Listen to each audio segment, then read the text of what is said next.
Une œuvre en 5 minutes, aujourd'hui l'amphore du roi Salomon par Émile Gallé. Voir, c'est savoir. Regarder, c'est comprendre. Ainsi, Émile Gallé suggérait de se plonger dans ses œuvres pour en saisir l'essence même. Qu'elle soit artistique, technique ou théorique, l'artiste a toujours su donner à son travail une certaine tridimensionnalité. Alors, avant de comprendre, voyons une des œuvres du maître les plus impressionnantes qui font aujourd'hui partie des collections du musée de l'école de Nancy. Elle se présente habillée du plus bel apparat de verre.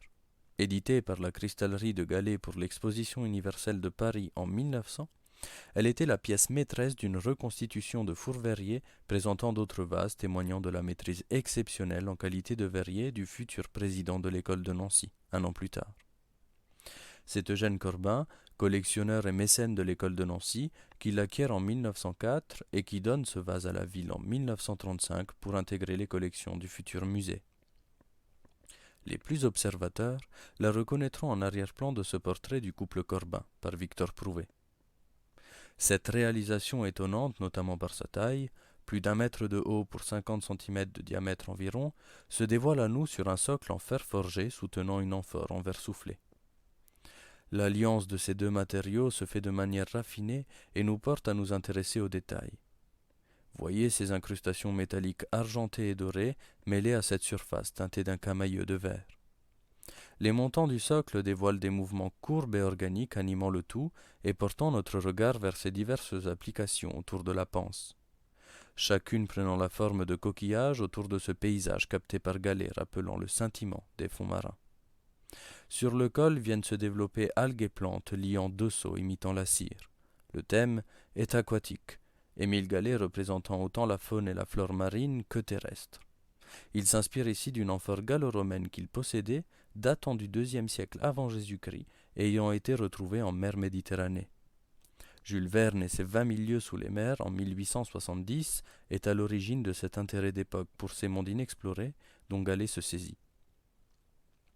Une citation gravée en surface nous interpelle. Il est temps de regarder. Elle se dévoile le long de la panse et nous dit « Cette cruche habitait autrefois l'océan. Elle contenait un génie qui était prince.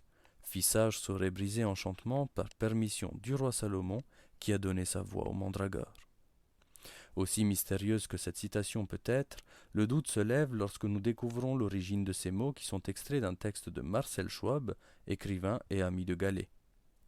Dans le livre de Monel est racontée dans une des fables inspirées des contes des Mille et une nuits, intitulée La Rêveuse, une histoire dont Gallé nourrit son œuvre.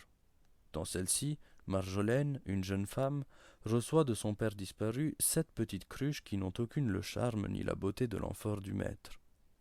Cependant, elle les conserve précieusement, et comment, chacune d'entre elles semble renfermer un élément merveilleux.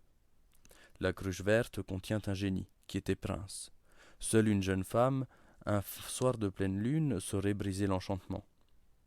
Marjolaine se lève toutes les nuits, essayant de réveiller le prince. Le temps passe, Marjolaine prend de l'âge et finit seule. Elle brise la cruche qui se révélera être vide avant de mourir. Ne nous arrêtons pas à l'habileté du maître à réinterpréter une œuvre littéraire dans le vers. Il faut prêter attention aux 2 sceaux représentés par Gallé. L'un, imitant la cire, cache la signature avec les initiales de l'artiste en caractères hébraïques. Le second, autour du col, est celui du roi Salomon. Il présente une étoile de David entourée de grenades et d'arbres de Judée. Le maître avait pour habitude de créer des œuvres dites parlantes. Le contexte politique de 1900 est rythmé par l'affaire du capitaine Dreyfus, condamné pour trahison 3 ans avant le début de la réalisation de cette amphore, en 1898. Gallé est touché par cette affaire nourrie d'antisémitisme, lui qui se place du côté des Dreyfusards, clamant l'innocence du capitaine. Le Nancéen ne se cache pas de ses engagements depuis ses premières créations artistiques. Le Fourverrier reconstitué présente une citation du poète Hésiode sur la justice, ainsi que d'autres vases portant ce message. Celui-ci sera sans doute un de ses derniers combats, Gallé décédant prématurément en 1904. Pourquoi nous conter ici l'histoire de Marjolaine ?